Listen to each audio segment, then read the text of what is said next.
children and the community. Michaela Hardy joins us now here in the studio after listening in on the hearing. Michaela? Yeah, Ryan, the bail was initially asked to be set at $100,000, but Judge Wilson then raised it after listening to what law enforcement has shared during the hearing. And we want to warn you, some of the details shared in this hearing may be graphic. In an interview with the Washoe County Sheriff's Office, Detective Claire Hoops Adams says Dickinson originally said she didn't think she was disposing of a baby, but rather a large clump. She believed was abnormal, but part of her menstrual cycle. Detective Hoops Adams says Dickinson later admitted she did know it was a baby. However, she told authorities she didn't even know she was pregnant until she started to feel some pain around 2 or 3 in the morning. She says then she felt a plop and noticed it was her umbilical cord sticking out. She told authorities she then pulled it, resulting in her giving birth in her toilet. Detective Hoops Adams says that is when Dickinson says she started to panic and allegedly planned to dispose of her baby. The infant, according to her, was wrapped in the towel, completely wrapped in the towel, and then placed in the garbage bag. Detective Hoops Adams says surveillance footage from her apartment complex shows Dickinson putting her newborn in the dumpster at 3:30 in the morning. As the hearing continued, the court also learned this may not be the first time Dickinson has disposed of a child. During that same interview, detectives say Dickinson admitted to having a miscarriage and placed the fetus in a dumpster at a different apartment complex 2 years ago. Authorities say Dickinson was never charged for the first incident, a similar situation to the allegations from this weekend. She described that instance as almost identical to the circumstances surrounding this incident, with the exception of her being in the shower on that occasion and being on the toilet in this occasion. Dickinson already has 2 kids, 10 and 4 years old. Detective Hoops Adams says during her interview, Dickinson told her she has no interest in having any more children due to financial struggles.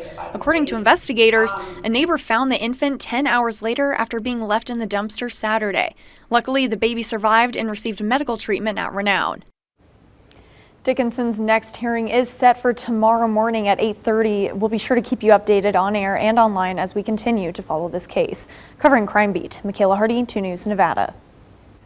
Investigators say all 4 people wanted in a deadly shooting investigation out of Pahrump have turned themselves in. According to the Nye County Sheriff's Office, Anthony Aguilar and Carlos Blakely are now booked in jail and facing charges related to the case. Deputies interviewed 2 others who were wanted for questioning, but they've been released. As we've been following, a person was shot and killed at a gathering at Ian Deutsch Park this weekend. This investigation is ongoing. Sparks police say due to tips from the public, detectives have been able to identify the truck affiliated with a deadly shooting that happened at a car meet on Greenbrae. This was back on June 27th. They also say 2 people of interest have been identified, but they're withholding their identities for the time being. Rescue crews say they saved a person who was rock climbing along the Truckee River today. The person was with a group climbing near the Nevada-California border, this area here on your map. One person fell and became injured. First responders were able to find the person who fell. Care flights then took the person to the hospital. The extent of the injuries is unclear at this time. Earlier today, a pedestrian suffered life-threatening injuries after she was hit by a car near West and 4th Streets. Now, the driver stayed on scene and is cooperating with the Reno Police Department's investigation. The unidentified woman was transported to a nearby hospital. It's unclear at this time if alcohol, drugs, or speeding were factors in that crash.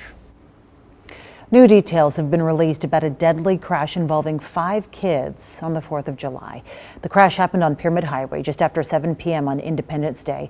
Nevada State Police say the female adult driver lost control of the GMC Yukon while taking a curve and then running off the right side of the highway. State police say the driver jerked the wheel to the left and the Yukon spun out and ran off the left side of the highway after that.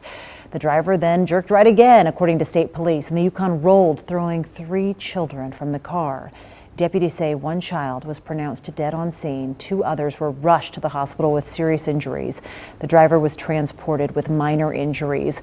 According to state police, impairment is not suspected as being a factor in this crash.